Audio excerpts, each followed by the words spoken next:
चल रहे लड़ा माल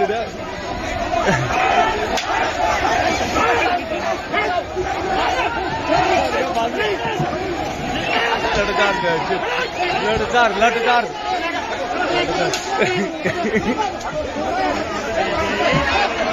लटचार दे बाबू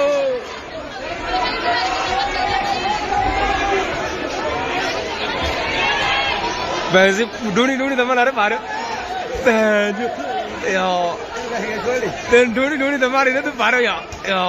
बेसिकली पहाड़ में अभी मौसम के हालात बहुत ही ख़राब है। कल भी हमारे यहाँ बहुत अनफॉर्चुनेट घटना हुई जिसमें गाड़ी पे पत्थर गिरने की घटना हुई और उसमें एक महिला की मृत्यु भी हुई, बाकी इंजर्ड भी हो गए। इसी के कारण जैसे कि हमारे जिला प्रशासन द्वारा भी बताया गया है कि सुरक्षा हमारी प्राथमिकता है और उसके बाद ही फिर यात्रा जैसे भी रुकवाते हम चलाएंगे। क्योंकि इस बार इस हफ्ते में बहुत बड़ा अलर्ट था, उत्तरकाशी, बागेश्वर, रुद्रप्रयाग, चमोली सारे जिलों के लिए अलर्ट था। तो 3 दिन के लिए यात्रा रोकी गई थी।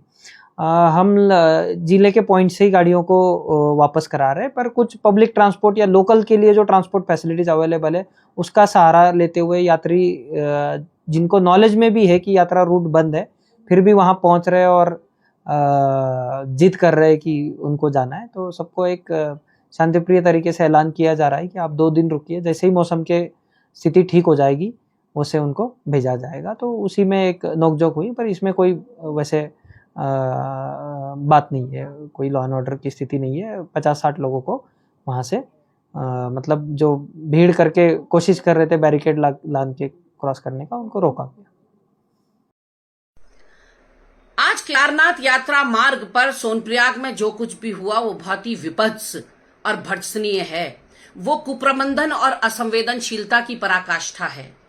जब आपके पास व्यवस्थाएं नहीं हैं तो फिर आप बड़े बड़े विज्ञापनों के जरिए क्यों देश और दुनिया के लोगों को संदेश देते हैं कि आइए हमारी 4 धाम यात्रा पर। अब तो हम साल भर 4 धाम यात्रा शुरू करने जा रहे हैं। शीतकालीन यात्रा, ग्रीष्मकालीन यात्रा, ऑल वेदर रोड चकाचक हमारे पास है। ये सारी बातें आप ही के द्वारा तो कही गई।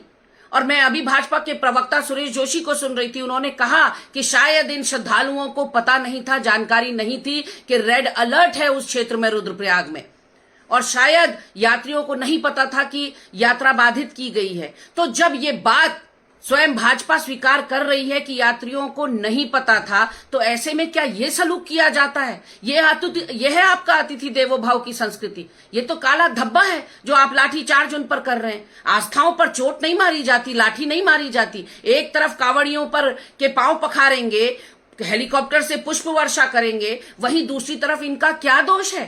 क्या पाप किया है? कोई आतंकवादी है ये लोग जो लाठी चार्ज किया आपने इनके ऊपर? क्या लाउड स्पीकर से उनको समझाया बुझाया नहीं जा सकता था कि आपकी जान खतरे में है, रेड अलर्ट जारी हो रखा है, यात्रा मार्ग बाधित है? ये सारी बातें क्या लाउड स्पीकर से यात्रियों के समझ में नहीं आती क्या? ये कौन सा एक्सट्रीम स्टेप लेने की जरूरत पड़ी आपको? ये गुस्सा आपकी नाकामी का है, ये गुस्सा आपके कुप्रबंधन का है, ये गुस्सा इस बात का है क्योंकि आपकी व्यवस्थाएं माकूल नहीं है। आप बुला तो लेते हैं लोगों को, लेकिन फिर उनको संभाल कर नहीं रख पाते, क्योंकि आपको लगातार जिहाद और बुलडोजर पॉलिटिक्स पर बैठकें करनी है। आपका ध्यान है कहां 4 धाम यात्रा पर या हमारे पर्वतीय अंचल के संवेदनशील इलाकों पर? लगातार जो है 4 धाम यात्रा के साथ आप खिलवाड़ कर रहे हैं, जो आने वाले समय में उत्तराखंड के लिए बहुत नुकसानदायक होने वाला है। क्योंकि यही लोग जो आज चोटिल हुए हैं, ये अपने गांव, अपने प्रदेश में जाकर बताएंगे कि उत्तराखंड ने उनके साथ क्या सलूक किया। मुख्यमंत्री पुष्कर सिंह धामी जी को बताना चाहिए कि जो यात्री हमारे यहाँ आते हैं वो हमारे अतिथि होते हैं। उनके ऊपर अगर सोनप्रयाग में लाठीचार्ज किया गया है तो वो कैसे हुआ? क्या आपने ये नहीं कहा था 4 धाम यात्रा के पहले कि व्यवस्थाओं को ठीक कर दिया जाएगा? मगर अगर व्यवस्थाएं ठीक नहीं है, आपने यात्रियों को पहले नहीं बताया कि वो केदार बाबा के द्वार तक नहीं जा सकते, तो ये आपकी गलती है, आपकी कमी है। केवल वोटों की राजनीति करने से बाज आइए मुख्यमंत्री जी। ये जरूरी है कि व्यवस्थाओं को ठीक करें और जो अतिथि हमारे यहाँ आए हैं उनका सम्मान करें, उनकी जीवन की सुरक्षा आपकी जिम्मेदारी। लाठीचार्ज का मतलब चोटें आपने दी है, उन पर आघात आपने किया है।